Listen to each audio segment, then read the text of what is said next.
हर हर महादेव, जय भोलेनाथ। नमस्कार, मैं साधना पांडे मार्गदर्शन पे आपका स्वागत करती हूँ। दोस्तों, मैं बात करूँगी आज बहुत ही विशेष योगिनी एकादशी व्रत कथा के बारे में। आज सुनेंगे आप योगिनी एकादशी व्रत की कथा, पारण का शुभ और सही समय, पारण के कुछ विशेष नियम। तो चलिए अब जान लेते हैं योगिनी एकादशी के बारे में कुछ विशेष बातें। हिंदू धर्म में आषाढ़ मास कृष्ण पक्ष की एकादशी को योगिनी एकादशी के नाम से जाना जाता है। 2 जुलाई को योगिनी एकादशी का व्रत रखा जाएगा। मान्यता है कि 88,000 ब्राह्मणों को भोजन कराने जितना पुण्य फल प्राप्त होता है योगिनी एकादशी का व्रत करने से और उसकी कथा का श्रवण करने से। चलिए अब भगवान विष्णु का ध्यान करिए, श्री गणेश जी का ध्यान सर्वप्रथम करिए, इसके बाद हम कथा प्रारंभ करते हैं। ओम गंगणपतये नमः। आप मानसिक रूप से सोचिए, बोलिए। इसके बाद दोस्तों अब कथा प्रारंभ करेंगे। पौराणिक कथा के अनुसार स्वर्गलोक में कुबेर नाम का राजा रहता था। वह शिवभक्त था, रोजाना महादेव की पूजा करता था। उसका नाम हेम नाम का माली था, जो हर दिन पूजा के लिए फूल लाता था। माली की पत्नी का नाम विशालाक्षी था। वह बेहद सुंदर थी। एक बार जब सुबह माली मानसरोवर से फूल तोड़कर लाया, लेकिन कामासक्त होने की वजह से वह अपनी स्त्री से हास्य विनोद करने लगा।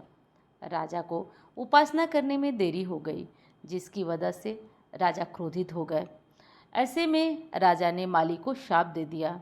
उन्होंने कहा कि तुमने ईश्वर की भक्ति से ज़्यादा कामासक्ति को प्राथमिकता दी है।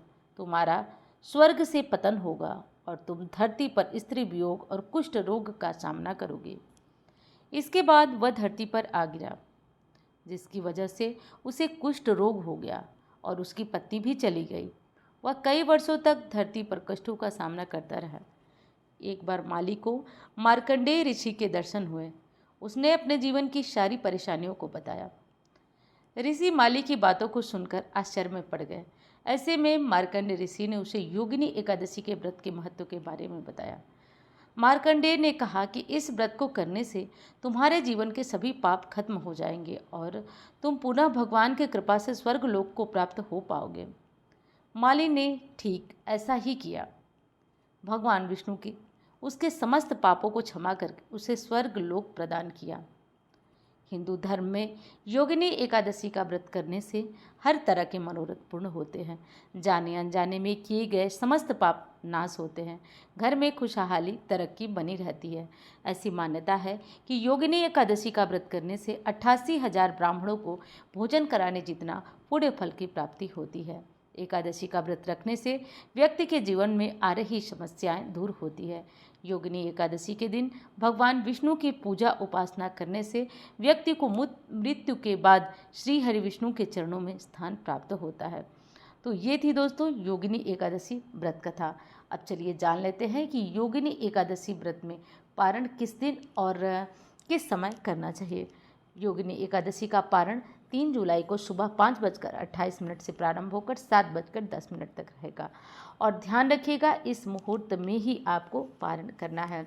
तो इस तरह से योगिनी एकादशी का व्रत कथा हमने सुना और भगवान की विशेष कृपा हमारे ऊपर बरसे, ऐसी ही कामना हम हमेशा ही करते रहेंगे कि भगवान हमारे ऊपर अपनी कृपा दृष्टि बरसाए रहें।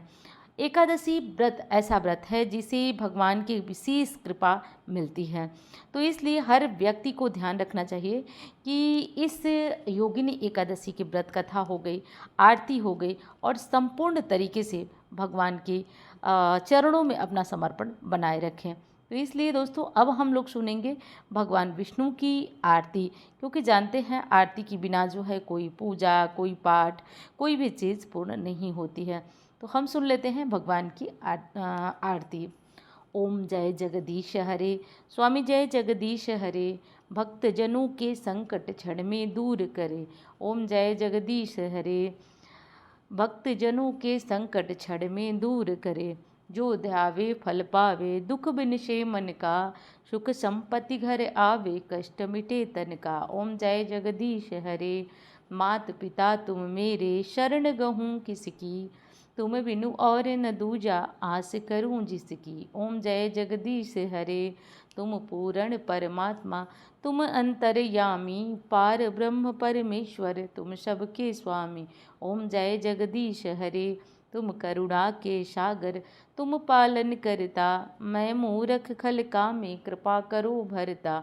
ओम जय जगदीश हरे, तुम हो एक अगोचर सबके प्राणपति, किस विधि मिलूं दया मैं तुमको मैं कुमति। ओम जय जगदीश हरे, दीन बंधु दुख हरता, रक्षक तुम मेरे, करुणा हस्त उठाओ द्वार पड़ी तेरे। ओम जय जगदीश हरे, विषय विकार मिटाओ पाप हरो देवा, श्रद्धा भक्ति बढ़ाओ संतन की सेवा। ओम जय जगदीश हरे। बोलिए भगवान विष्णु जी की जय। उम्मीद करती हूँ कथा आपको पसंद आई होगी। कथा अच्छी लगे तो लाइक करिएगा और हाँ दोस्तों, चैनल को सब्सक्राइब कर लीजिएगा और भगवान विष्णु का नाम, महादेव का नाम कमेंट बॉक्स में लिखना मत भूलिएगा। हर हर महादेव।